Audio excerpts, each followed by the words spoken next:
Hi! ఇక్కడ మా అమ్మాయి హెయిర్ చూపించాను. చూసారు కదా ఎంత లాంగ్ ఉందో.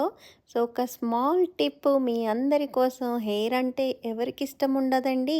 సో, రోజ్‌మెరీ నా గార్డెన్‌లో ఫ్యూ బంచెస్ అయితే తెచ్చాను. మీ అందరికీ రోజ్‌మెరీ వాటర్ స్ప్రే ఎట్లా స్టోర్ చేసుకోవాలి అండ్ హెయిర్‌కి యూజ్ చేసే విధానం చెప్తున్నాను. ఇక్కడ నేను గార్డెన్‌లో ఫ్యూ బంచెస్ తెచ్చి వాష్ చేసి 4-5 గ్లాసెస్ వాటర్‌లో వాటిని బాయిల్ చేసుకోవాలి. అది కూడా సిమ్‌లోని 20 మినిట్స్ కంప్లీట్ సిమ్‌లో మీరు బాయిల్ చేసుకొని బాగా కూల్ అయినాక వాటిని ఫిల్టర్ చేసుకోవాలి. ఫిల్టర్ చేసుకున్నాక ఇదిగో చల్లగా అయిపోయింది.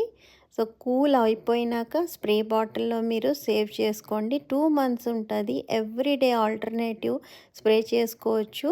దానివల్ల హెయిర్ గ్రోతు, ఇన్‌ఫ్లమేషన్ తగ్గుతది. స్కాల్పు మంచిగా